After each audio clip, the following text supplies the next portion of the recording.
வணக்கம். அன்பார்ந்த குரு ஜோதிடம் நேயர்களுக்கு உங்கள் ஜோதிடர் ஜெயமஸ் சந்திரமௌலியின் பதிவு. இந்த பதிவில் மகர லக்னம் அன்பர்களுக்காக குருவினுடைய சார மாற்றத்திற்கான பலனை பார்க்க இருக்கிறோம். அதாவது ஜூன் மாதம் 13ஆம் தேதி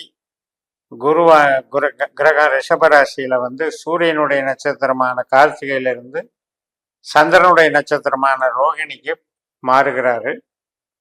ஆகஸ்ட் மாதம் 20ஆம் தேதி வரைக்கும் 67 நாட்கள் சந்திரன் நட்சத்திரத்தில் பயணிக்கும் போது சந்திரனுடைய பலாபலன்களை நமக்கு தருகிறார்.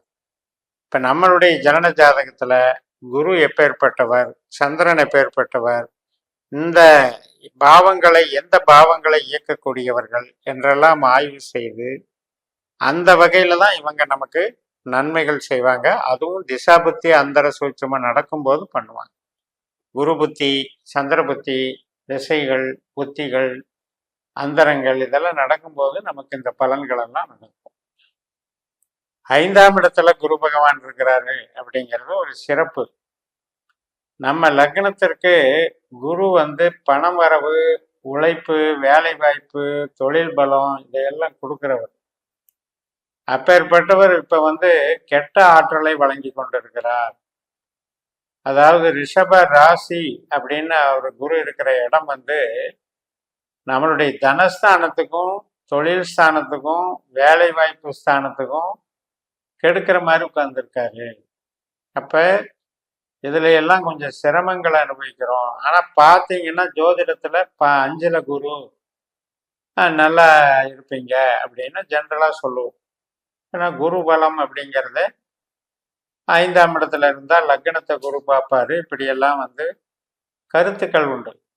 பட் நட்சத்திர சூத்திர முறையில் நம்ம கணக்கெடுத்து பார்க்கும் பொழுது இதெல்லாம் கொஞ்சம் குருவினுடைய கெட்ட ஆற்றலை வெளிப்படுத்துகிறது. அதாவது குரு நல்லவர் தான். ஆனால் குரு இருக்கிற இடம் அவருடைய நட்சத்திர ஆற்றல்ல இருந்து தொய்வா இருக்கார், பலவீனமாக இருக்கிறார். அதனால அவர் நல்ல ஆற்றலை வெளிப்படுத்துவதற்கு தடையாக இருக்கிறது.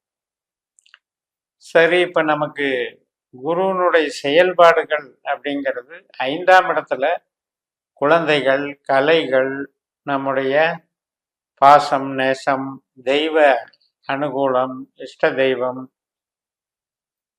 இது மாதிரி. அதாவது இப்போ ஒரு ஷேர் மார்க்கெட்டு, 5ஆம் இடத்துல விளையாட்டும் இருக்கு, சினிமாவும் இருக்கு. இது மாதிரி அனைத்து விதமான 5ஆம் இட பாவத்தை பலன்களை குரு நமக்கு டெவலப் பண்ணக்கூடிய அதே நேரத்துல சந்திரன் மாதிரி செயல்பட போறார். சந்திரன் நம்மளுக்கு 7ஆம் வீட்டுக்கு அதிபதி.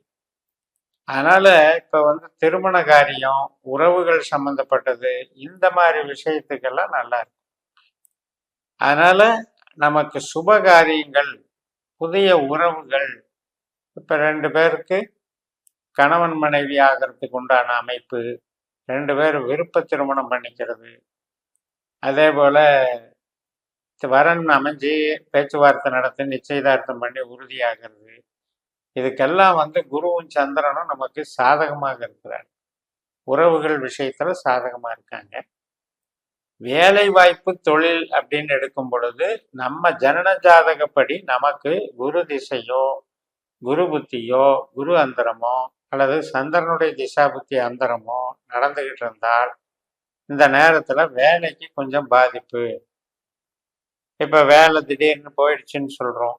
அது திடீர்னு நம்மளை அனுப்பிச்சிட்டாங்க, அடுத்த வேலைக்கு சர்ச் பண்ணிட்டு இருக்கேன், இன்னும் கிடைக்கல.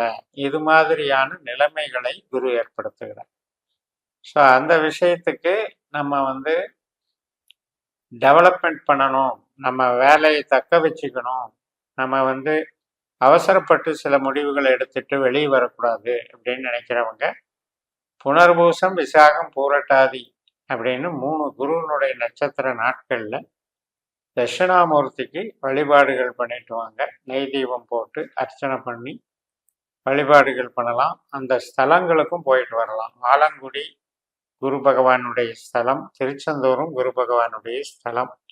இந்த நட்சத்திர நாட்கள்ல அந்த ஸ்தலங்களுக்கு நம்ம விசிட் பண்ணி அர்ச்சனை வழிபாடுகளை பண்ணிட்டு வரலாம். குபேரன் பூரட்டாதி நட்சத்திரத்துக்கு அதிபதி, அதனால குபேரனையும் வழிபடலாம்.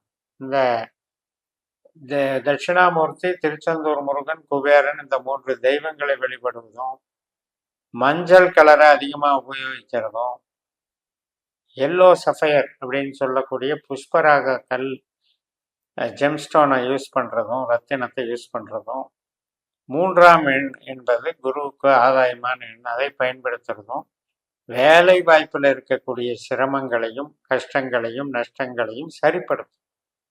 அது மாதிரியான ஒரு முயற்சிகளில் ஈடுபடுங்க. இப்போ என்னன்னா, குரு வந்து நன்மை செய்யக்கூடியவர், நன்மை செய்யக்கூடிய வகையில் இல்லாமல் இருக்காரு. அப்போ அவரை நாம் வந்து ஆக்டிவேட் பண்ணி பிரீத்தி பண்ணணும், அவரை வந்து சாந்திப்படுத்தணும், அவருடைய அருளை வாங்கணும் அப்படிங்கிறது தான் அங்கே முக்கியம்.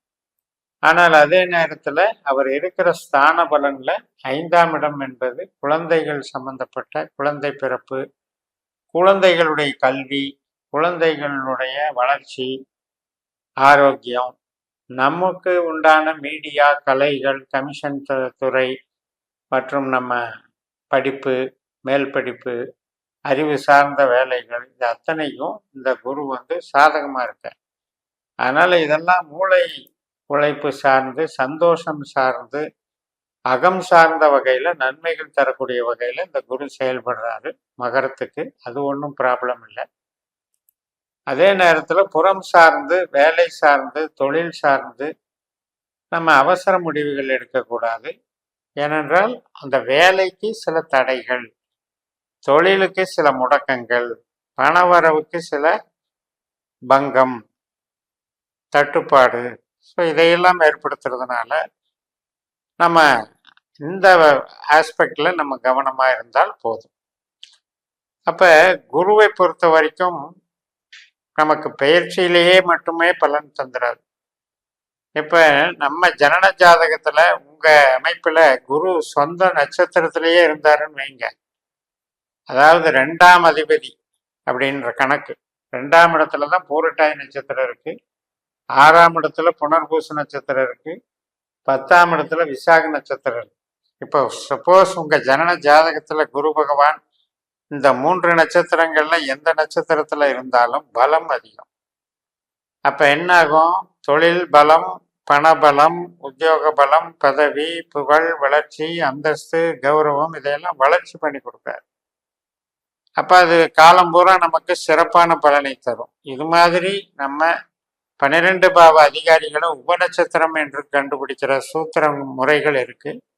அதையும் பயன்படுத்தி உபநட்சத்திரங்களை கண்டுபிடிச்சி இந்த கோச்சாரத்திலையும் திசாபத்திலையும் பார்த்துக்கிட்டிங்கன்னா தான் உங்களுக்கு வந்து முழுமையான உண்மையான நமக்கு கேள்விக்கு பதிலளிக்கக்கூடிய ஜோதிடம் வந்து நம்மளுக்கு புரியும்.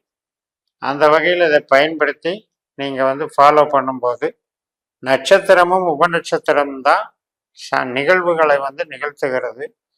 நமது ஈடுபாட்டுக்கு தகுந்த வெற்றியையோ தோல்வியையோ சாதகத்தையோ பாதகத்தையோ தருகிறது என்கின்ற உண்மையெல்லாம் புரிஞ்சுக்கலாம்.